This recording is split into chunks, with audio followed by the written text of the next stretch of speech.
Hi, welcome back to SaharaTV. My name is Rudolf Okonkwo. Now is the time for our roundtable.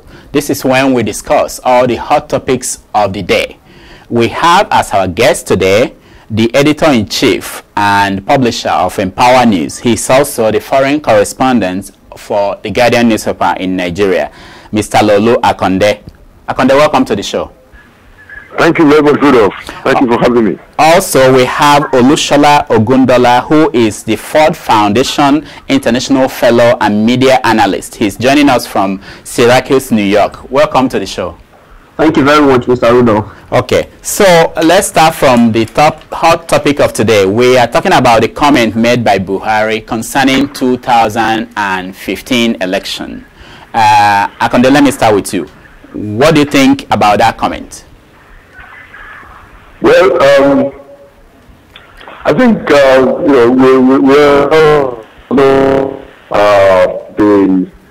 nature and tone of General Muhammadu Buhari.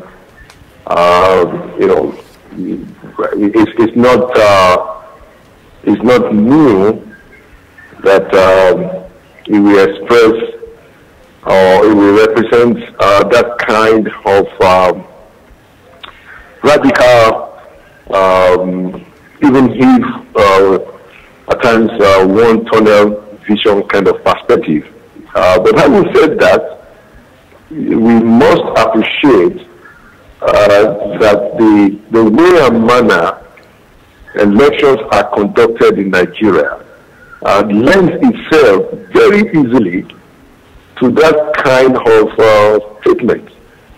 Because to be very frank with you, not that you don't know, elections are not held in that country. Elections are simply organized, arranged, and stolen. And so, if Buhari is responding to that rapacious tendency, he's just responding in kind.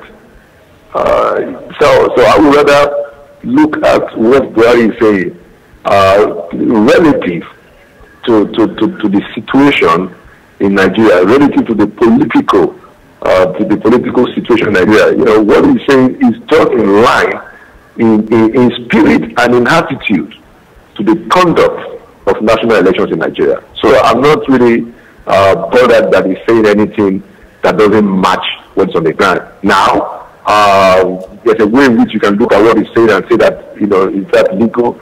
Is that outrageous? But I'd rather say that, look, what Buhari is saying, dovetails into the practice and the conduct of national elections in Nigeria. Okay, Shola, what do you think? Yeah, before I respond directly to General Muhammadu Buhari's comment, I'd like us to look back at, I think 2007 specifically, when Obasanjo said the election will be a do or die affair. Now, if you just oppose Obasanjo's comment and then Buhari's comment, there is a huge difference here. Obasanjo was saying specifically that, look, we are going to do everything to win. And when Yar'Adua came in as president, you all know what he said, that the election that brought him in was not free and fair. And so that is a direct consequence of what Obasanjo said. Now, concerning General Muhammadu Buhari's statement, I think the press has only taken this out of context. What General Muhammadu Buhari is only saying is this. Now, let us not forget that majority of people think the 2011 election was free and fair. That was because they succeeded in making the voting process non-violence. However, the real rigging was in when they began collating results and stuff like that. And that was why they had to fire Justice Salami immediately when he requested for a forensic investigation into the ballot papers and what have you. Now, what General Buhari said, I do not see it in any sense as heating up the polity. Is only calling us to the fact that if that is a conditional statement, if the election in 2015 is not free and fair, then there will be bloodbath. And look, wherever you have injustice, wherever you have a situation of a situation of corruption, look, violence is not far from it.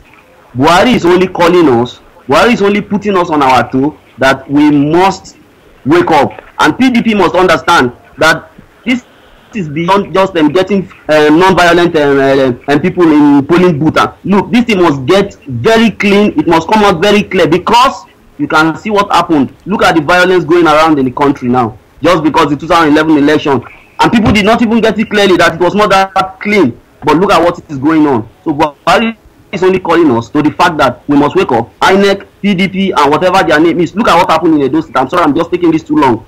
If Adams Oshiomhole did not come out, and the ACN did not come out to call people to raise alarm that, look, they have started something else, Jega will not wake up yesterday and say, come, let's halt this process. I think what General Buhari did, like Laolu has said, is in tandem with what is going on presently in Nigeria.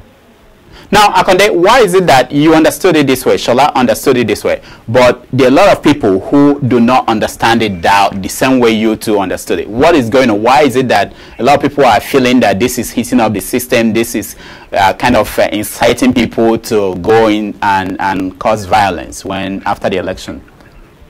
Well, I mean, I think those who think it's heating up the policy, the people who are in the polity that is already heated up, and even though they are also eating up the polity in their own way, they think that they have the exclusive right to eat up the polity in the way that they choose.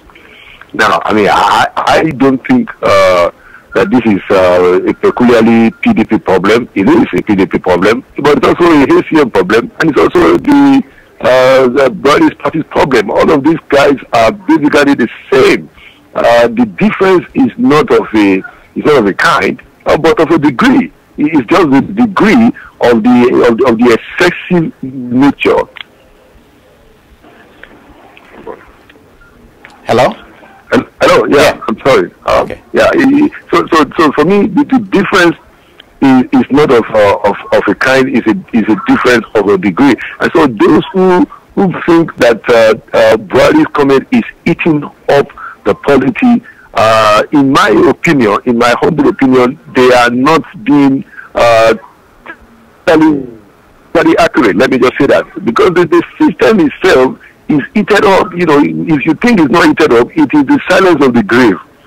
You know, which doesn't render peace to anyone. What he said, like I said before, is just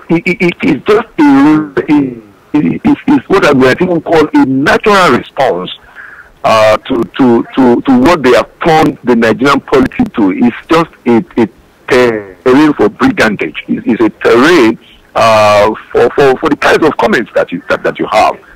So I bet you that if you are supposed to take a popular opinion poll of the average Nigerian, most people will not think that it's anything so outlandish relative to the current tone, style, and conduct of the Nigerian political system.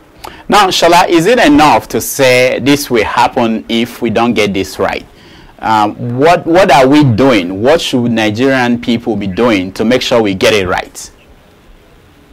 In order to get it right, I think the independence of INEC is really important here, because it makes no sense when the president appoints a chairman for INEC, and they control resources INEC will use in election and stuff like that. So I think the National Assembly should really look into this issue of the president appointing a chairman for INEC. Unless something is done, I mean, we still continue to get, no matter how clean Jega will claim to be in the past and stuff like that, you see, they will always dance to he would pace the piper, dictates the tune. So that's what we continue to get in Nigeria. So the only solution is for the National Assembly to look into this issue of the president appointing a chairman for INEC and make it as free as possible. Make the president, take the presidency out of this thing completely. Maybe even a judicial, maybe even it's going to come from the judiciary or whatever. I don't know, but there must be a way the presidency must be divided. Must be removed from appointing chairman for INEC. I think until we get that right, then we'll continue to have this issue of election malpractices and stuff like that. Now, Laolu, we spoke to Chief Olisameto a few hours ago. the PDP publicity secretary. And one of the things he said was that Jonathan's administration, that Jonathan, actually, President Jonathan, is the most attacked president in Nigerian history. Being that you are in the media, do you think that that is a fair characterization of what is going on? Do you think the media is attacking the president more than anybody else who have held that position? Well, I mean, I think the publicity secretary's comment is very laughable. How can you say that President Jonathan is the most attacked president in Nigeria? Come on. You know, the media has done better in the past. You know, but that is, you know, even that comment by the public secretary of the party is a distraction. It's a distraction, you know. And anyone when you're in the kitchen, you have to learn to take the heat of the kitchen. I don't even think that the Nigerian media has done enough to actually articulate the issues and to attack anybody that needs to be attacked. So you know, apart from the fact that I think it's a distraction for him to try to say that they're attacking the president and he's the most attacked person, no, that is actually not the issue. But it's not also true. Now, what I will, however, grant the president is that yes, you know, we must commend the president for picking somebody like Jega to be in charge of INEC, you know. But like Shona said, very, very important point. The president should not have anything to do, and I don't understand why the critical arm of Nigerian, I mean, Nigerians generally don't seem to know that is such a salient demand. We don't need a president appointing the chairman of a national electoral commission. Why is that difficult for people to comprehend? Why should we have the president who is going to stand election, pick the referee? It is, you know, I don't know how the filters were, but wherever it is done, because people say, oh, they do it this way, they do it that way. Look, it doesn't make sense. It doesn't make sense. It is called the independent. If it is the independent National Electoral Commission, then it ought to be independent. We have to fashion out an independent process. Having the president to nominate and then some people approve, you know, the president should be totally cut off from the process. You know, and then we can begin to talk of how to manage elections, because what Buhari is talking about, just like Shola said very clearly, that look, if the elections are rigged, and like he said correctly, the way they rigged the election the last time was different, but the point is that it was rigged. You know, I mean, we were able to fool a lot of people across the world and say, oh, yeah, even the Americans are saying, oh, you know, this is the best election out of Nigeria. Look, they know the truth of the matter. They're just being relative.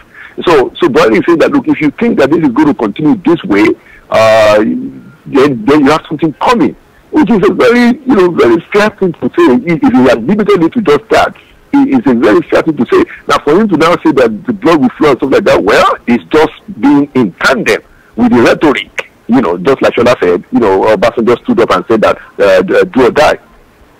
So the point that I'm trying to make is that, look, we have to find a way to address the issue of elections in Nigeria, that it will be truly, or at least let us begin to have free and fair elections.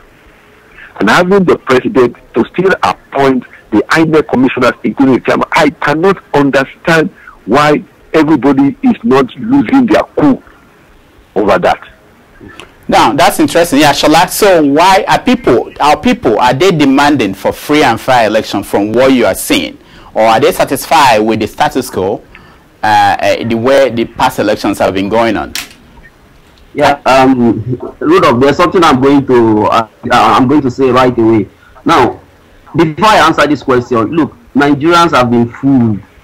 Nigerians have been fooled. Number one, when Jonathan appointed Jega, I mean, we all clapped for him. I mean, it was a good thing in the sight of most people, looking at Jega's past record and stuff like that. Now, the issue is, who is really clueless? Is it Jonathan or Nigerians? Let us ask ourselves this question. Who is really clueless? Is it Jonathan or Nigerians? Now, if it is Jonathan, then look at it from this point of view. He brought in Jega. They made the voting process clean. But the end result was something else. I mean, look at it from that point. Now, number two, you see him. I mean, have you ever, Jonathan, react to the fact that he's a clueless president? No, he enjoys it. He knows why he has come out with such attitude. And the press, unfortunately, have helped him in framing, in making him look really clueless. Whereas underneath, this man knows what he is doing. Okay, look at the fuel subsidy. I mean, the removal of the oil subsidy. Look at what he was telling us in January. There are so many people, cabal or what have you, stealing money from us. We have to stop it. Not as if this man don't know who the people are. Now the report is out. What is he doing about it? Now the issue of whether Nigeria accepts election as it is in the past is not even really the issue.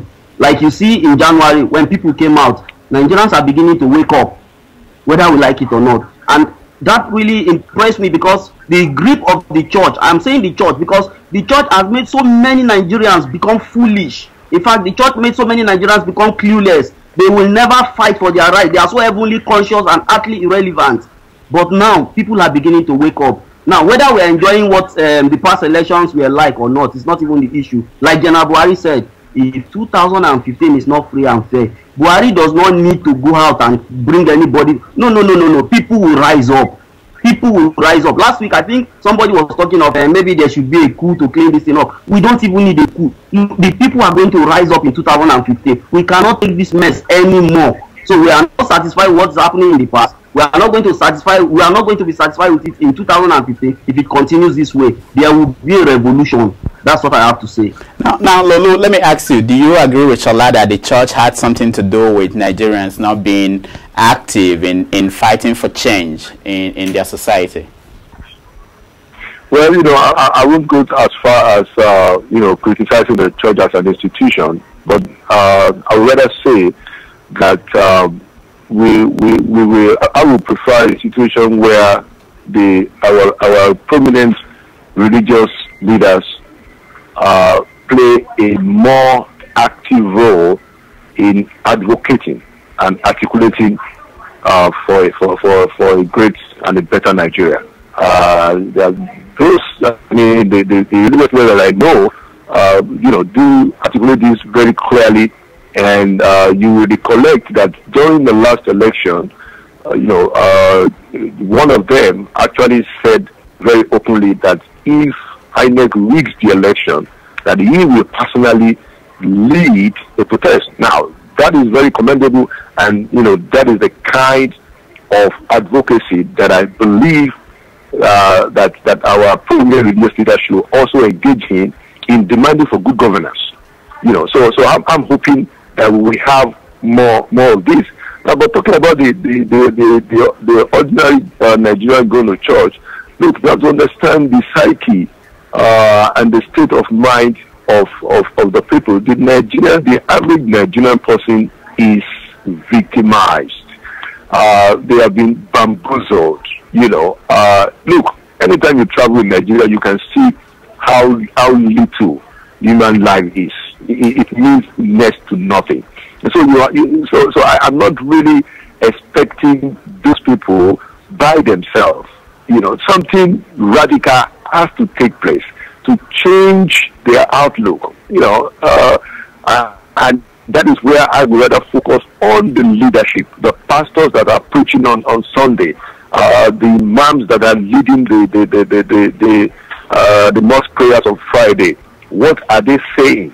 Now, it is from there that the people can begin to take a cue. And that was why I'm advocating for it, that let our prominent religious leaders, let them begin to speak out more positively and with a little bit more, stridency. That look, we are not going to allow Nigeria to go down, and we will do whatever we need to do at the level of civil participation to ensure that the Nigeria of our dream, which many of them articulate very clearly, comes to pass. Now, if you're joining us, we are you're watching the Roundtable. Our guests are Laolu Akande and Olusola Ogundola. We are now opening up our Skype lines so that you can join this discussion. You can ask questions and talk to our guests. Our Skype ID is sahara.tv. Now, let's go to the other topic, which is the idea that Nigeria is broke. We don't have money to pay youth corpers, and there are no money going to states. Now, Shola, what do you think is going on now? That's a very laughable matter, because you can easily, I mean, this is very logical. If they spend 3.something trillion just for oil subsidy that was allocated 200 and something billion, I mean, you can begin to make one and get two. So that is why we are broke. Why are they not collecting this money back from the people who have stolen it? So I don't have much to say on that, other than, look, the state will be, I mean, the country is broke because some people have stolen the money. It's as simple as that. Laolu, we are borrowing 7.9 billion to do capital projects. Why are we doing that? What is going on? Very interesting question. And you know, I mean, how many years ago was it that Sister Ngozi Okonjo-Iweala, you know, led the country to believe that now we're going to pay, I think we paid about $30 billion. How many years ago was that, Rudolf? Is it up to a decade already? No. And now we are back to, you know, having to borrow 7.9 billion. You know, for me, the question is not whether Nigeria is broke or not. The question is just the mismanagement, the arrant mismanagement of Nigeria's resources. And I'm disappointed that Ngozi Okonjo-Iweala has now become part of it. You know, she came up, you know, to New York, and we are inspired by her speech. We believed in her. We trumpeted her credentials. But now she is the same person that paid the $30 billion, for which everybody said, wow, wonderful. And now she's the same person now saying that we're going to need another 7.9 billion. So what I mean, I don't want to have to use the H word there. What is really going on? What are we supposed to believe? This is just arrant mismanagement. It has no two, there are no two names to call it. It is totally, I mean, a display of incompetence by people that you expected knew better. All right, Laolu, sorry to cut you. We are short of time, but I want to get one of our viewers involved. Mike, can you please, in 30 seconds, tell us what you think about what we've been discussing, and so that we can round up this segment. Mike, can you hear me? Mike Adeni, hello? Okay, I think we don't have him. He can't hear me. Mike? All right, Shola, can you round up your thoughts on this? Okay, yeah, very quickly, I'm going to say that this is not a case of unprofessionalism on the part of Ngozi Okonjo-Iweala. There is a behind-the-scenes thing going on presently in Nigeria. Jonathan is not Nigerians are youth. That is just hello. Okay. All right. Laolu, can you please round up your what you think about the situation in the country based on what we discussed today? Yeah, I mean, so just to finish up the thought about the money, if Dr. Ngozi Okonjo-Iweala is giving advice that is not accepted, then she should get out of the place and let it be known very clearly that you know, this is what is going on. Of course, you know, the president holds the ultimate responsibility, and we're not trying to give him a free ride, you know. But hey, I mean, Okonjo-Iweala is the one that went in there with a lot of credentials, not the president. So many of us don't have a lot of expectations from the president, but we do have great expectations from people like Okonjo-Iweala. All right, thank you so much, our guests, for joining us. I know that, Shola, we are supposed to talk about the Disability Act, but we are going to do that. Please, let me just quickly add that the Disability Act, the one Jonathan promised us he was going to sign before his election, because he told some of us that, look, we are not going to throw this thing away, we are going to sign it as soon as we win election. Jonathan has thrown it away, and they have started another one now in the National Assembly. And unfortunately, the one they have started in the National Assembly does not carry what the previous one carried. So we are asking the senators, please, to please look into this issue. Put a commission for people with disability in this new bill they are looking into. Thank you very much. All right, thank you so much.